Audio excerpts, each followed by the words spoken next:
Bhuteshwaraya Kala Kala Ishwaraya Shiva Shiva Sarveshwaraya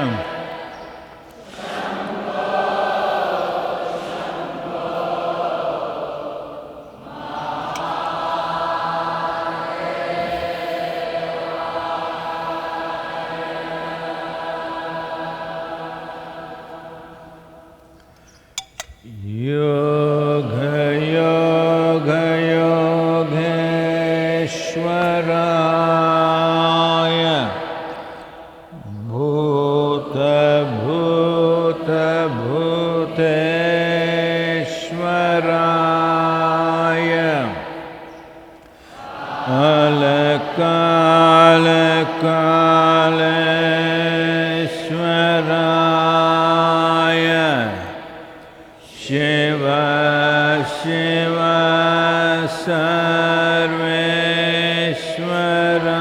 Sarveshwaraya Shambho Shambho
Kalo न जानति तव जननम् Kalo न जानति तव समापनम् Drushto maya tava mahakara Yogeshwara Kala Kala Yogeshwara Kala Kala.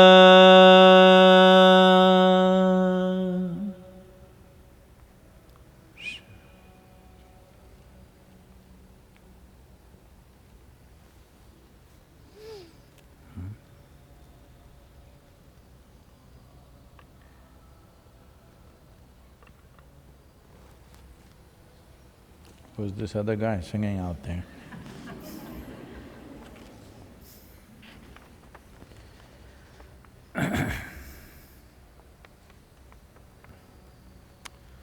A little poem for you. It's called Revolution. Revolution. Evolution seems like an infinitely lazy process for a mind that is in haste. Evolution seems like an infinitely lazy process for a mind that is in haste. All that is grand and beautiful, a consequence of evolution. All that is grand and beautiful, a consequence of evolution, including the super hasty us, including the super hasty us. Humans in haste have turned everything into mountains of waste. Humans in haste are turning everything into mountains of waste. Time to stop the mindless haste and look at the magic of evolution, where there is nothing that goes waste. Time to stop the mindless haste and look at the magic of evolution, where there is nothing that goes waste. Revolution is a quick turnaround that inevitably gets you back to the very place that you started. Revolution is a quick turnaround that inevitably gets you back to the very place that you started. But no, if there is keenness of attention, if there is keenness of attention, evolution, the greatest revolution. If there is keenness of attention, evolution, the greatest revolution.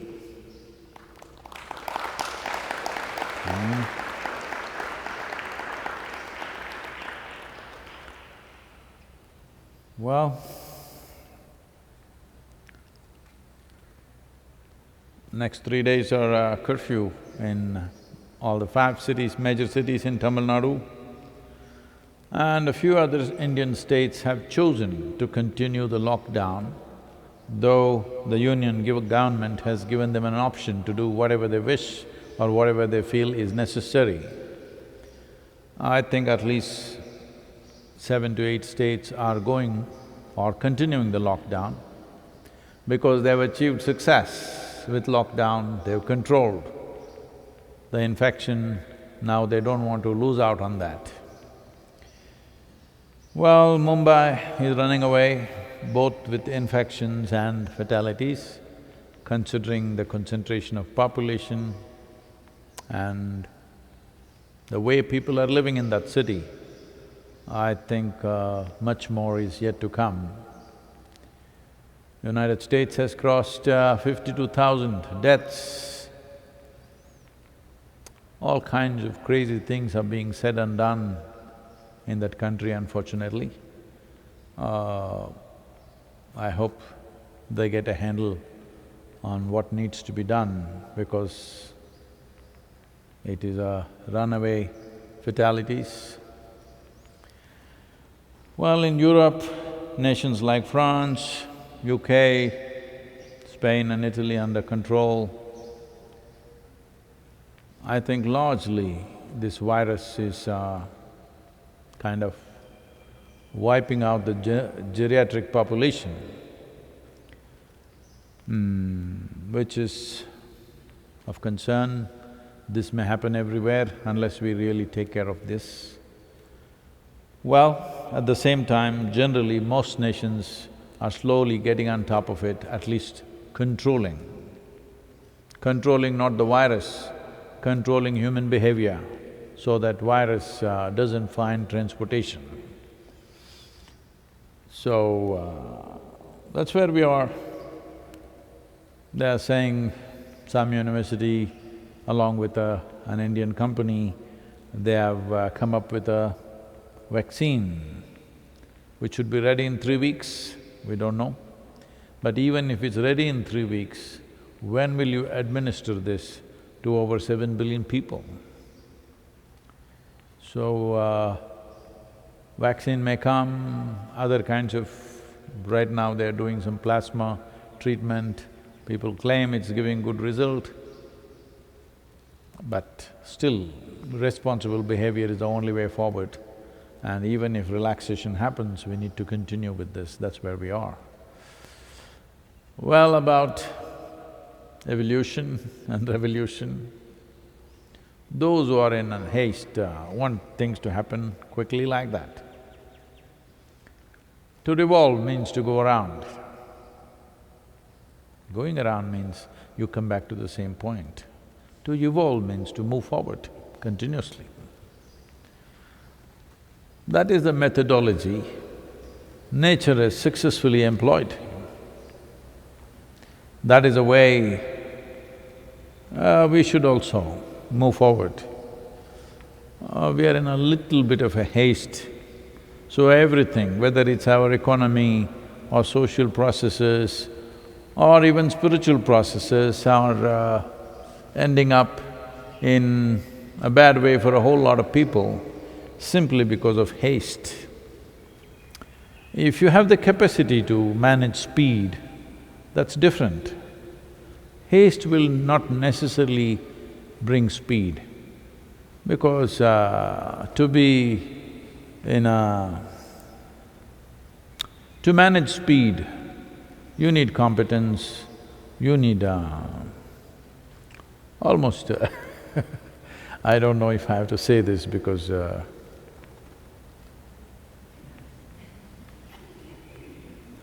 it's okay. So I always, like people were asking me somewhere, Sadhguru, do you get adrenaline riding fast or driving fast? Not at all. As I get faster and faster, which I only do when I'm alone, when I get really fast, I become like absolutely still almost. Because if you're not balanced, speed is a dangerous thing. That will come because of haste. You're trying to go somewhere. Now, because you want to get somewhere in a certain amount of time, if you speed, there is always a possibility of doing something. You speed because that's how you are.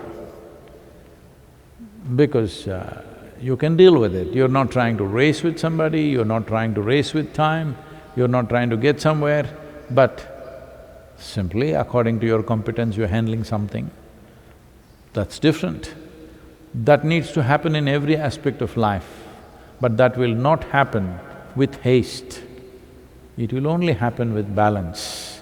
When absolute balance is there, then we can do things to the fullest limit that we can do. Not like somebody else. Somebody may be able to do magic. We will do mundane things only, but we'll do it well to the best possible way we can do it. So, this haste that has come into human beings, these days wherever I go in the universities, initially I did not know the terminology, now of course I know. They have this FOMO problem, fear of missing out, that somebody else may be having fun. I'm sitting here just reading a book, But somebody else may be having a party, somebody else may be doing this, somebody else may be doing that. What kind of Once you get into this madness, there's no relief. There's no relief from this. This is enslavement, worst kind of enslavement, because you want to do everything that everybody does. This is also an evolutionary issue, that is falling back, not forward. This is an evolutionary thing that the monkeys do. If one does one thing, all of them do the same thing. Well, this is also lack of evolution problem. So it's important. When we talk about spiritual process, the most important thing is learning to be still. That action is no more a compulsive thing. Action is a purposeful thing. When I want to act, I act absolutely. Otherwise, I can simply sit here. You know, this happened, this is way back when the home school started. One day I went there to see the children. They had this morning assembly. Then all these, 6, 7, 8-year-olds, 6 to 8-year-old kids, they're sitting there like this. I just look at them and say, why these children are like broken tops, You know what's a top? It's gone, is it, completely? These kids still play top? Hello? It's gone. Anyway, a top has to be well balanced to make it stand like that. You don't know whether it's spinning or not, like that it stands. If it's a little broken top, it'll go like this. So these kids are like this, like this. I said, what's happening to these kids? No, the children, Sadhguru, they're like that only. Whose children are they? They are like this. So we started something extremely simple. There are 7 notes of the music, sa, ri, ga, ma, pa, da, ni, sa. 12 minutes a day in the morning. After 2 months I go, they're all sitting like this. That's all it takes. The problem right now is, our education process is in a haste. People come and ask me, Sadhguru, in United States, one lady is coming and asking me, she's about 4 or 5 months pregnant. She wants to do it's called something, I don't know what, before she delivers, she wants to teach the child something.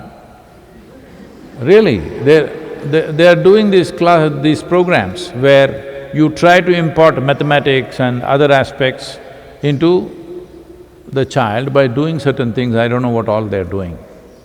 Then I told her, see, in India, there are 2 good examples of somebody learning something in the mother's womb, and both of them have been great disasters.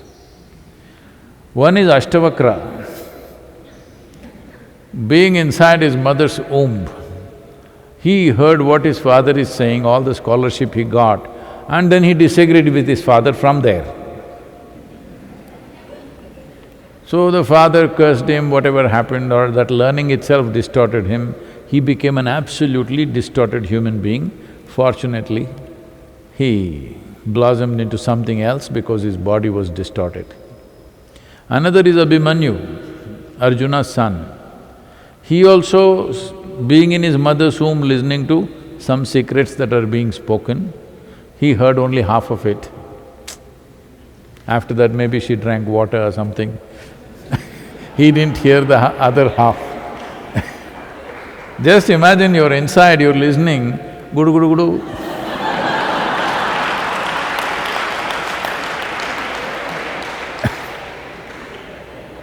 So he did not hear the other half. So he went into the battlefield, he knew how to get in to a certain formation, but he did not know how to get out and got killed in a terrible way. So I said, see, there are 2 examples in our country, those guys who learned from inside the womb, what a disaster they became. Is that what you want? He became like this because somebody has been giving her brochures and saying we can teach him, make him a mathematical genius, by teaching mathematics when he's inside the womb. And others have some rapid learning nonsense. By the time they're 2-3 years of age, they're teaching them language, mathematics, this, that. This is the worst thing you can do because you're in haste. When you're in that kind of haste, you will waste everything, including your life. Most lives are going waste like this because haste about everything. The school itself is haste. Always this much learning, that much learning. No, there is no profoundness of involvement, simply piling up things. So from that same basis, it's modern education which has caused the ecological disaster, if you ask me.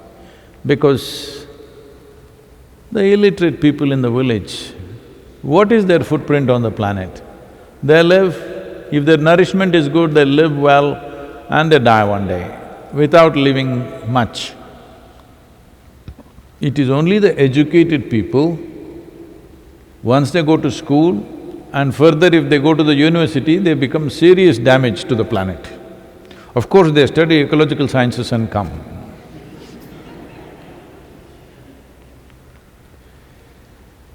So, this haste if you remove from within you, that you want to be ahead of somebody, closing your eyes and simply sitting here becomes effortless.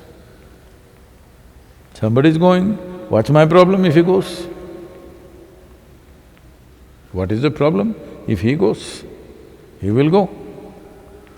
And well, so many people, countless number of people have gone ahead of you and died, generations of people. You want to go ahead of them also? Why don't you race with them, I'm asking? Quickly. Really?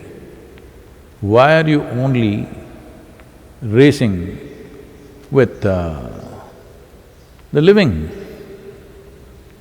Dead have gone ahead of you, you must overtake them quickly. Hello? Yes, that's exactly what we will do. That's exactly what we will do with this sense of haste. So, one major aspect of spiritual process is this, you're not in competition with anybody. Now you can close your eyes and sit, there is no issue. Otherwise you can't sit. You can't sit for a moment. When you're worried what somebody else is doing, you cannot sit here, you cannot sit anywhere. You will never know what it means to be at ease. If you do not know what it means to be at ease, knowing what it means to be blissful, out of question. What it means to be free, completely out of question. First and foremost thing is to come to ease. This doesn't mean you will not do anything in your life. You will do whatever you can. Everything that you can do, you will do. But you don't have to outperform somebody. There is simply no need because you cannot even outperform an ant. Can you do what he does? You cannot do what he does. So there is no need to compete. This competition nonsense from the kindergarten or even before they join the school, they start telling them, I am going to put you in the best school, you must be number one, you must be the best student. So everybody else must be less than you, that's the only wish. With this kind of sickness, forget about spiritual process, even life, simple aspects of life, to eat well, to sleep well, to do things in your life, that also will not happen. This has happened to modern societies, most of them cannot sleep. Either they must pop a pill or have a drink, otherwise they cannot sleep. A whole lot of people have gotten themselves into this position simply because haste. Haste is a consequence of always wanting to be better than somebody. This one thing, if it goes away, sitting here, simply, very natural. This does not mean the dynamism of your life will be taken away in any sense, never. In fact, rest is the basis of all activity. Stillness is the basis of all dynamism. This is the way creation is made. Out of Shiva, everything happened, means everything was nothing and still out of that evolved a roar or a series of bangs or whatever, and the whole creation happened. That is the basis of our existence too, even now.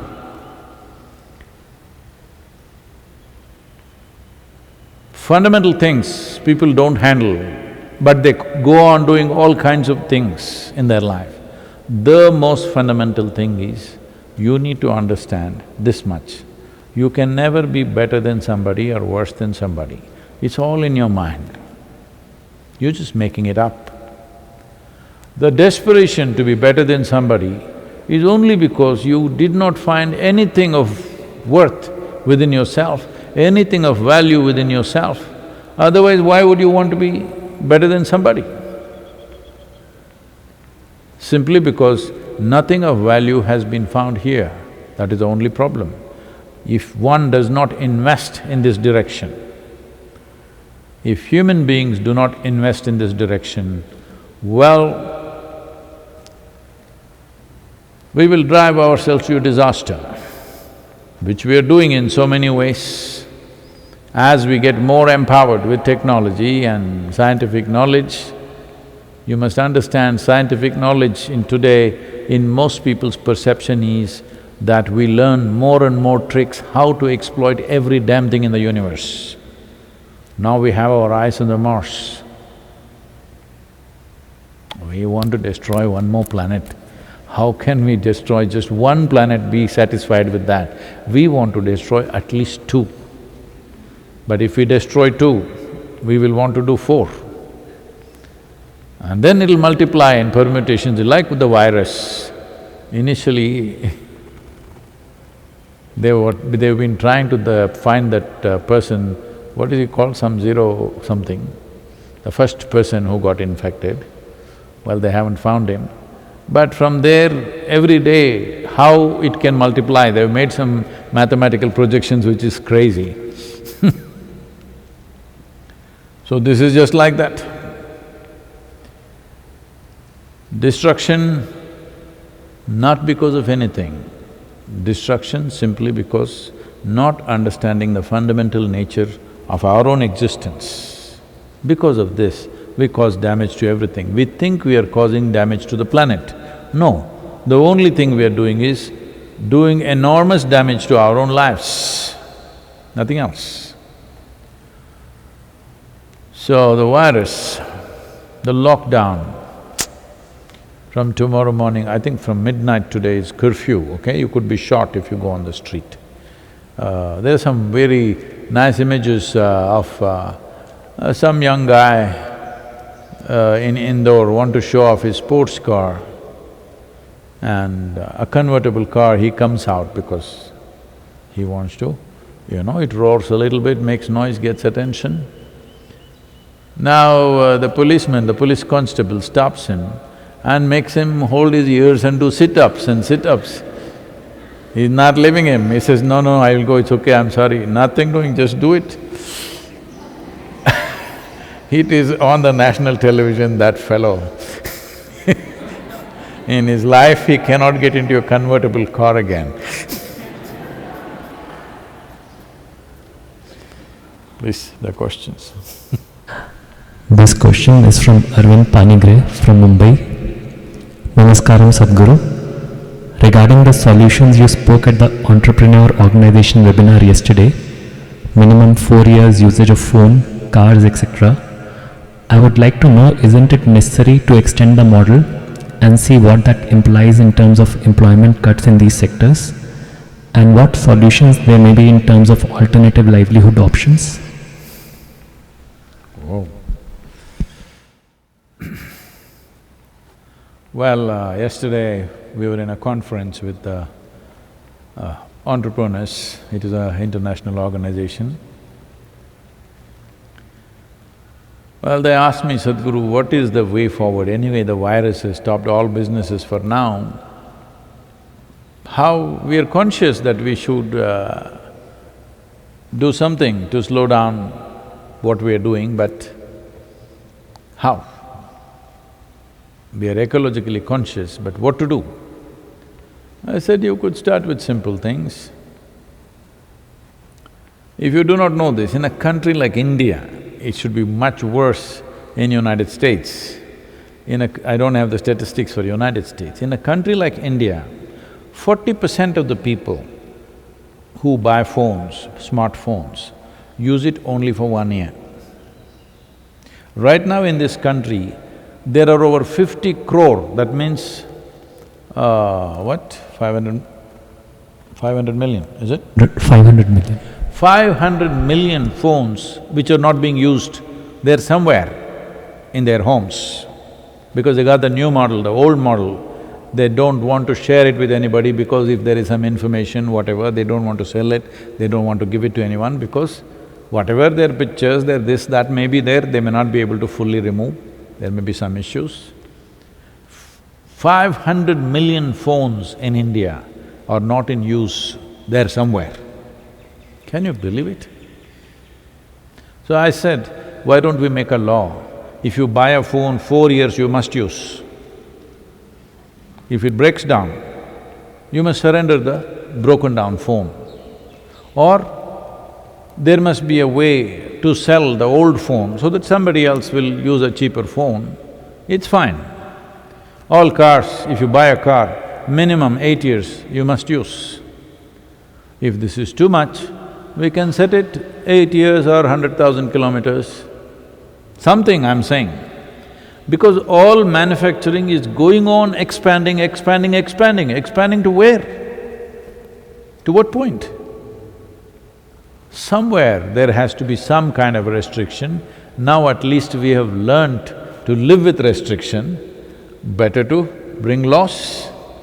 But this has to be done for the whole world. If in India you have to use your phone for 4 years and in Pakistan you can buy one whenever you want, people will go over there only. They're like that. Across the world, it needs to happen that phones cannot be sold to somebody who just bought a phone, he can't buy another phone within a year or two. He has to wait because his name, number of the phone, everything must be registered properly. Thus, if 4 years is too much, all right, make it 3 years, 2 years, whatever. Fix some reasonable time where most phones will not break down in that period. Fix some reasonable time for all the automobiles, like that. And then similar things can be done with military equipment and stuff like this. If you don't do something like this now, where are you going to expand yourself to? To death?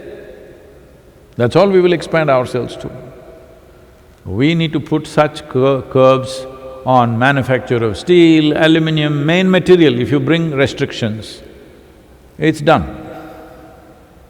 That today what is the level of manufacturing you're doing, you cannot enhance it for the next 25 years. You must fix this. If this is the amount of steel you're producing in this country, you must stop right there. Well, underdeveloped countries, developing countries, if you want to give them a little leeway, you can give so that they can catch up. But once we reach a certain point, with this much population, this much you're producing, you must stop there. Otherwise, people will go on using things more and more wantonly. There is no more here. There is no more on this planet, only that much. Whatever there is, only that much. Well, when we can think in terms of campaigning, there was a time everybody was having 6, 8 children. Today everybody's come to 2, 1, many of them choosing not to have. I'm even threatening that I will institute an award for all the women who will not have children in their life.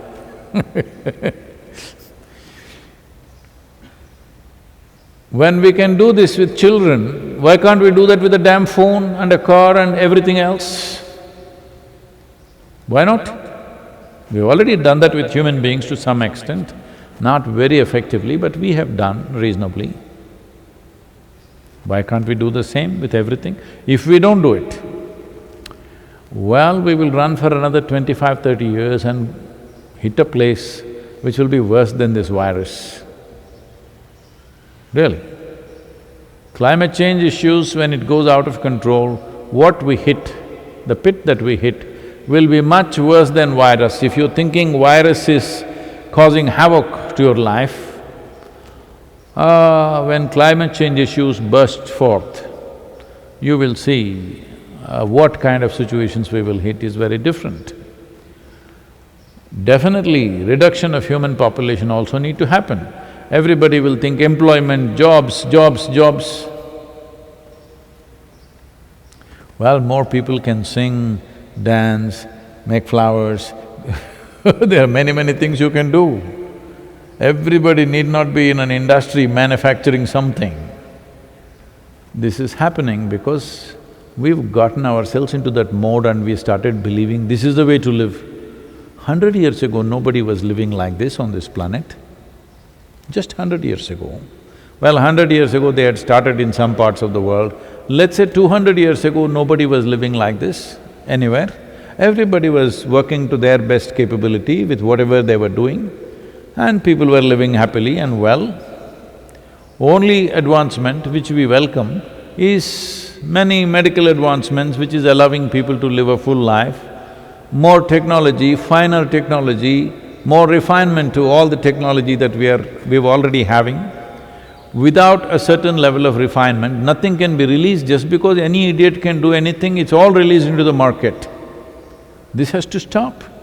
Whether this is needed for this world, whether we can afford this or not, must be decided, isn't it? Well, some laws are there to control it, but not enough. Well, virus time is at least a good time to think about it. Then of course people will say, Sadhguru, you are rubbing insult on injury, already we are pained, we don't know how to manage our industry, we don't know how to give employment, now you're rubbing it down that we must reduce production and do this. Well, not me. Nature is rubbing it down on you. It's better you take the message, that's all I'm saying. This happened.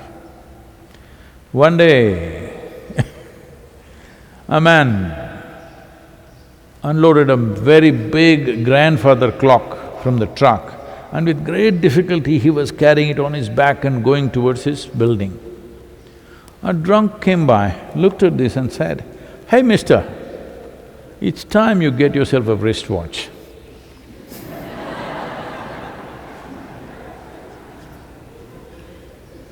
It's time we get a wristwatch. We're carrying such big things for simple processes. It's time we reduce it. I'm saying, just look at it. If you have not seen it by yourself, many of you are too young for that, but look at let's say you see a Hollywood movie from 70s or 60s. You see those damn cars, out of that one car you can make 5 cars, that much metal was there in one car. Hello? They're built like ships. Now we are making probably 2-3 cars out of the same amount of metal. That's improvement, isn't it? But why do we take 50-60 years to do that? We have enough brains, enough design, enough capability to sit down now and make it happen in the next 3 years. Everything that can be refined and made minimal can be made now. That itself will give you phenomenal employment.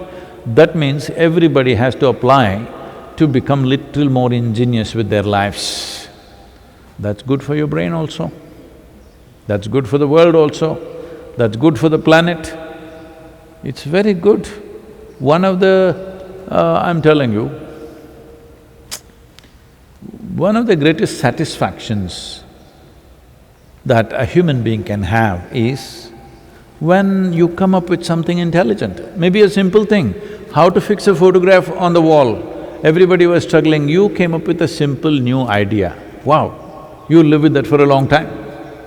Yes, because when you see, right now, some people were complaining, why are footballers paid more than the scientific research people? If we had invested what we invest in a Ronaldo or a Messi in science, we wouldn't have this virus. That's not the truth, only because too much investment in science. Why people are paying them the way they're paying and why people are watching them the way they're watching is, because their body is doing something that you cannot imagine possible for your own body. You are looking with your eyeballs popping out of your sockets when a Ronaldinho played, because he is doing something that you cannot even dream of. Whether you use your physical body like that or you use your mind like that, any one of these things you do, there is an immense sense of satisfaction and fulfillment in your life. I'm saying, I'm not talking about spiritual process, that's another dimension. For somebody who lives a simple life, why this golf game is such a big deal? Because in every other game, you're playing with somebody. If you don't do well, you can always say something about the other guy. Here it's a dumb sitting ball. I'm not supposed to tell you this, but I'll tell you after a few days. I've done something for this right now. It's a sitting ball, but a goddamn sitting ball doesn't take instructions from you, it goes like this, it goes like that. So when somebody, Tiger Woods or somebody else plays, everybody have their eyeballs popping because he's getting the ball where he wants, that's all. What else is he doing? Ball is just going where he wants it to go, that's about it. So just when the body functions the way you want, there is a deep sense of fulfillment. When your mind functions the way you want, there's a very deep sense of fulfillment. So, only when you make everything automatic, go there, do for 8 hours, go home, weekend get drunk, end of the month get the salary, what kind of life is that? You know, when I was a youth, my father is always worried. We just lost him a few months ago. He was always worried, this boy is not qualifying himself for anything, what will he do, what will he do, how will he earn his living? It never occurred to me how to earn my living. I thought it was obscene. How to earn my living, such a thought never occurred to me. I went to school, college, or whatever, my interest there, but never how to earn a living. So, when I took up that kind of education, which will definitely not get me a job anywhere. So there was great concern.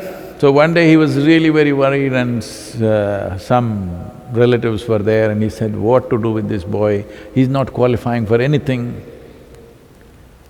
And I said, see, don't worry about me earning a living. Tell me when I should leave this house. The moment you say, within 2 minutes I'll be gone. And don't worry about me, I will live somewhere. If nothing else, I'll go into the jungle and I'll survive. Because I trekked across Western Ghats, I know where to live, where to survive. Without even seeing a human face, I will survive. There's no issue about that. And above all, because I'm not qualified for anything, this means I can do whatever I feel like doing.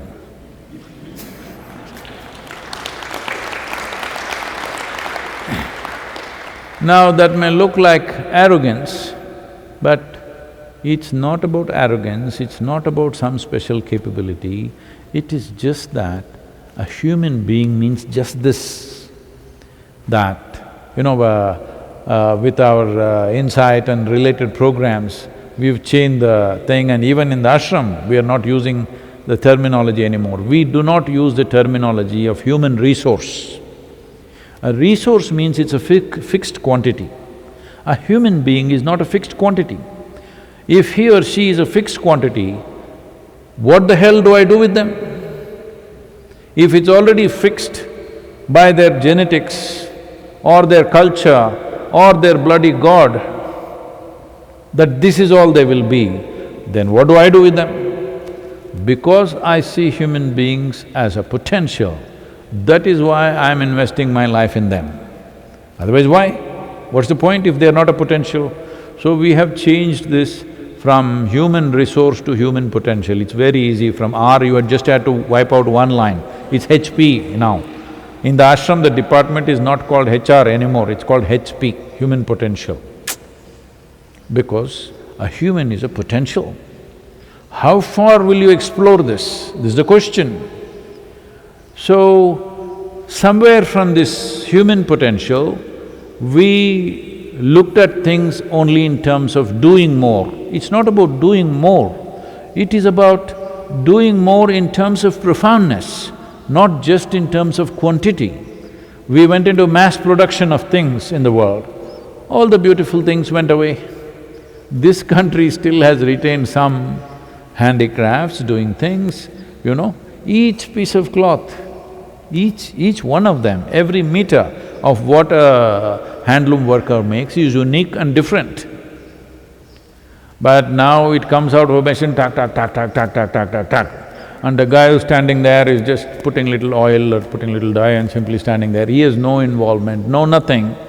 We made the world like this because somebody wants more money, more money, more money, that's all. Everybody is talking about billions and billions. I'm telling you, even if I give you another 100 years of your life, let's say you are 50, 60 years of age, we'll give you another 100 years. What will you do with $100 billion? What do you do, I'm asking? It's just rubbish. But they'll say, I will do philanthropy. But why? Why grab it and then put it back? I am not speaking against those who are doing it, I'm glad at least they're doing it, others are burying it in their grave and going. I'm saying you've seen those kings and those Egyptian pharaohs and other people, they buried immense amount of gold and stuff in their graves thinking they will need it elsewhere. At least these guys are trying to give back, this has become a big thing. I said, why take more than what you need, then give back? This culture if we change, we can change everything. What do we do with 7.6 billion people? There is a lot of beautiful things to do. It is not necessary, we just have to go on putting more automobiles, at least let us decide how many people should exist on this planet, how many automobiles should exist, how many damn phones should exist, how many every other machine should exist. At least let us all sit down and put a cap, this many only can exist. Otherwise, right now it's happening in all the Indian cities. We have more cars than roads. Yes, there are more… If all the cars come out on the road, we don't have enough road, but we've got cars.